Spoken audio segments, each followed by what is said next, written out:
Hello friends, welcome back the student life academy. दोस्तों, मेरे द्वारा जो भारत का भूगोल पढ़ाया जा रहा है उसी के अंतर्गत हमारी जो नेक्स्ट क्लास है वह है ट्रांस हिमालय के बारे में। दोस्तों, हम पहले जो टॉपिक कर चुके हैं उसके बारे में हम थोड़ी सी चर्चा कर लेते हैं, क्योंकि उसके बाद ही आपको समझ में आएगा। सबसे पहले हमारा जो चैप्टर चल रहा था भारत का प्राकृतिक विभाजन चल रहा था, उसी के अंतर्गत हमने उत्तर पर्वतीय प्रदेश के बारे में चर्चा कर ली थी, क्योंकि इसके अंतर्गत हमने 4 टॉपिक लिए थे। सबसे पहले उत्तर पर्वतीय प्रदेश लिया था, दूसरा हमने दक्षिण का पठार लिया था, और तीसरा भारत का विशाल मैदान लिया था, और इसके बाद चौथा जो टॉपिक था हमारा वो था पूर्वी घाट था और पश्चिमी घाट। इसमें हम दोनों घाटों को ले लिया था। इस तरीके से हमने 4 भागों में बांट लिया था।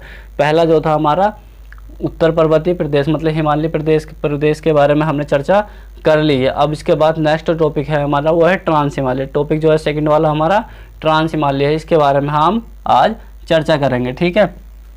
कि ये वाले टॉपिक हमारा आज का चर्चा का विषय है, ठीक है। सबसे पहले आप सभी जानते हैं कि बृहद हिमालय डॉट करके मैंने क्या बना दिया है, बृहद हिमालय बना दिया है, ठीक है। बृहद हिमालय को हमने 3 भागों में बांट लिया था। सबसे पहले बृहद हिमालय, उसके बाद लघु हिमालय, उसके बाद शिवालिक हिमालय।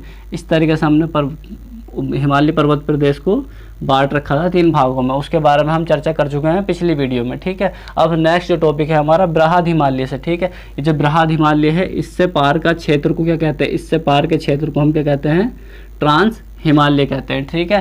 ट्रांस हिमालय कहते हैं। इसी के बारे में आज हम चर्चा करेंगे, ठीक है। सबसे पहले ट्रांस हिमालय का उत्तर से दक्षिण क्रम, ठीक है। उत्तर से दक्षिण क्रम, ठीक है। नॉर्थ टू साउथ का हम क्रम देख लेते हैं, क्योंकि ये जो मैं बता रहा हूँ क्रम बता रहा हूँ, क्योंकि ये पीटी के एग्ज़ाम में या जो भी एग्ज़ाम होते हैं उन एग्ज़ाम में इसका क्रम पूछ लिया जाता है उत्तर से दक्षिण के बारे में, ठीक है।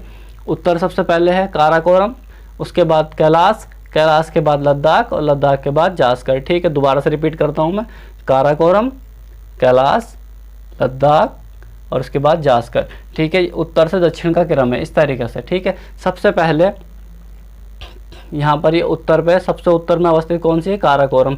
सबसे दक्षिण में अवस्थित कौन सी है, जास्कर। इस तरीके से याद कर सकते हैं, कैसे जे तक, कैसे जे तक हम याद कर सकते हैं, ठीक है।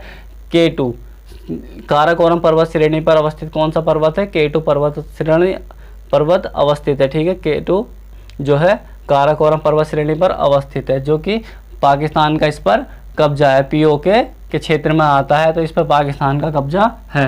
वास्तव में ये क्षेत्र जो है किसका है, भारत का क्षेत्र है, क्योंकि हमेशा मैप में पूरा बनाते हैं। इसके बाद दूसरा जास्कर, लद्दाख और जास्कर। लद्दाख और जास्कर पर्वत श्रेणियों के बीच में से, लद्दाख और जास्कर पर्वत श्रेणियों के बीच में से कौन सी नदी निकलती है, सिंधु नदी निकलती है, ठीक है। जो बुंजी नामक स्थान पर क्या होता है, 5200 मीटर गहरे गार्ज का निर्माण करती है, ठीक है। 5200 मीटर गहरी गार्ज का निर्माण करती है। कौन सी नदी, सिंधु नदी करती है, ठीक है। इसके बाद जास्कर, जास्कर में जो एक दर्रा पड़ता है उस दर्रे का नाम है जोजिला, ठीक है। ये दर्रा बना दिया है मैंने, जास्कर पर्वत श्रेणी है, इसमें एक दर्रा बना दिया है। दर्रा मतलब ये एक क्षेत्र है, इस तरीके से ये ए क्षेत्र है, ये बी क्षेत्र है, ठीक है।